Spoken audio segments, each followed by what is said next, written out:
గోదావరి జిల్లాలో సంక్రాంతి సంబరాలు అంబరాన్ని అంటున్నాయి. అలాగే ప్రధానంగా ఈ కోనసీమ జిల్లాకైతే సంక్రాంతి సంబరాలకు పెట్టింది పేరు. అటువంటి కోనసీమ జిల్లాలో సంక్రాంతి సంబరాలు ఏ విధంగా జరుగుతున్నాయి, అలాగే మనకి మంత్రి వాసంశెట్టి సుభాష్ గారు ఉన్నారు, మాట్లాడే ప్రయత్నం చేద్దాం. సార్ చెప్పండి, మీకు ముందుగా ఆర్టీవీ తరఫున సంక్రాంతి శుభాకాంక్షలు తెలియజేస్తున్నాం. సరే, సంక్రాంతి ఈ యొక్క సంబరాలు ఏ విధంగా జరుగుతున్నాయి? పైడా కాలేజ్ యాజమాన్యం మరి సంక్రాంతిని 2 రోజుల ముందే తీసుకుని వచ్చింది. ఏదేమైనప్పటికీ సుమారు 15-16 సంవత్సరాల నుంచి కూడా ఈ సంక్రాంతి సంబరాలు ఇక్కడ జరుపుకోవడం జరుగుతూ ఉంది. ముఖ్యంగా ఈ తెలుగుదనం ఉట్టిపడేలా మన సంస్కృతి సాంప్రదాయాలకు అనుగుణంగా ఇక్కడ వేషాధరణ కానీ, అంటే బట్టలు, డ్రెస్ సెన్స్ కానీ, మిగతా ఈ పిల్లలు ఎంజాయ్ చేసి తీరు కానీ, అంటే మానసిక ఉల్లాసం కోసం అలాగే తెలుగుదనం ఉట్టిపడేలాగా నిర్వహించే ఈ యొక్క సంక్రాంతి సంబరాలు మరి నిజంగా ఈ పైడా కాలేజీ యాజమాన్యానికి హృదయపూర్వక అభినందనలు తెలియజేస్తూ ఉన్నాను. ఎందుకంటే ఇక్కడ గరగలు అలాగే ఈ తీన్మారు ఇవన్నిటితో కూడా పిల్లలు నిజంగా చాలా ఉత్సాహంగా ఉల్లాసంగా ఈ యొక్క కార్యక్రమాల్లో పాల్గొంటూ ఉన్నారు. ఏదేమైనప్పటికీ ఇలాంటి కార్యక్రమాలు మరిన్ని జరగాలి. ఈ యొక్క కోనసీమలో ప్రత్యేకించి అంబేద్కర్ కోనసీమ జిల్లాలో ప్రత్యేకించి ఈస్ట్ వెస్ట్, ఉమ్మడి ఈస్ట్ వెస్ట్లో ఈ యొక్క సంబరాలు సంక్రాంతి అంబరాన్ని అంటుతాయి. మీరు చూస్తూ ఉంటారు, హైదరాబాద్లో కానీ మిగతా నగరాల్లో ఎవరో కూడా సంబంధిత ప్రజలు ఉంటారు, అందరూ కూడా ఖాళీలు అయిపోయి ఊర్లన్నీ ఖాళీ అయిపోయి ఇక్కడికి వచ్చే పరిస్థితి. సంక్రాంతి అంటే గతంలో మీరు మంత్రి అయిన తర్వాత గతంలో ఏ విధంగా జరుపుకునేవారు, ఇప్పుడు ఏ విధంగా జరుపుకోవడం ప్లాన్ చేశారు మొత్తం అంతా? గత సంవత్సరం ప్రజలు అస్తవ్యస్తాలు పడ్డారు, కష్టాలు పడ్డారు, ఆర్థికంగా ఇబ్బంది పడ్డారు. దాని ద్వారా వీళ్ళు జగన్మోహన్ రెడ్డి ఈ సంక్రాంతికి ముందు అమ్మఒడి అనేది పడేలా చేసి ఆ యొక్క యాజమాన్యానికి ఇబ్బంది పెట్టి పిల్లలు ఈ తల్లిదండ్రులు ఆ యొక్క అమౌంట్ని వేరే విధంగా యూజ్ చేయడం, బట్టలకైనా అయ్యి తర్వాత సర్టిఫికెట్లు తెచ్చుకోవడం, పిల్లలకి ఇబ్బంది పడటం ఇవన్నీ చూసాం. కానీ ఆ విధంగా కాకుండా ఈ రోజున యాజమాన్యం పిల్లలందరినీ ఈ సంక్రాంతి సంబరాలు ముందు తీసుకుని వచ్చి వాళ్ళు ఆనందాన్ని నింపి వాళ్ళందరి కళ్ళల్లో ఆనందం చూస్తూ ఉన్నాం. అలాగే ఈ సంవత్సరం ప్రత్యేకించి ఎన్డీఏ కూటమి ఎక్కడ పడితే అక్కడ అందరి నాయకుల్ని ఆదేశించారు సంక్రాంతి సంబరాలు జరపమని. అదేవిధంగా రేపు రామచంద్రపురం నియోజకవర్గంలో సంక్రాంతి సంబరాలు చేస్తూ ఉన్నాం. మొత్తం 175 కాన్స్టిట్యున్సీల్లో కూడా సంక్రాంతి సంబరాలు జరుగుతాయి.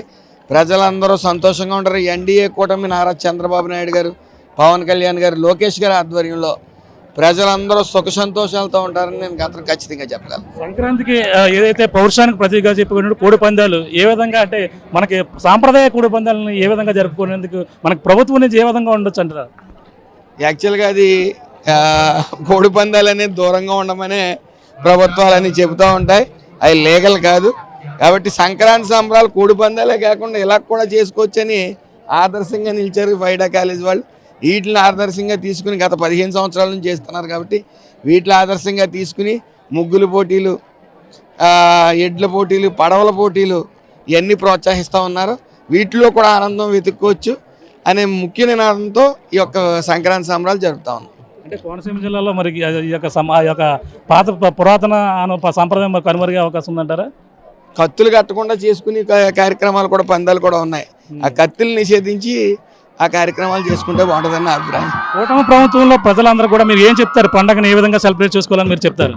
పండగని అత్యంత వైభవంగా, ఎందుకంటే రాబోయేది గత 5 ఏళ్ల పాలనలో రాష్ట్ర ప్రభుత్వం, ఆంధ్ర రాష్ట్రం ఆర్థికంగా కుంటుపడింది. ఈసారి ఇంకా 6 నెలల వ్యవధిలో నారా చంద్రబాబు నాయుడు గారు, పవన్ కళ్యాణ్ గారు, లోకేష్ గారి ఆధ్వర్యంలో 1,50,000 కోట్ల రూపాయలు పరిశ్రమలు తీసుకురావడం, పెట్టుబడులు తీసుకురావడం జరిగింది.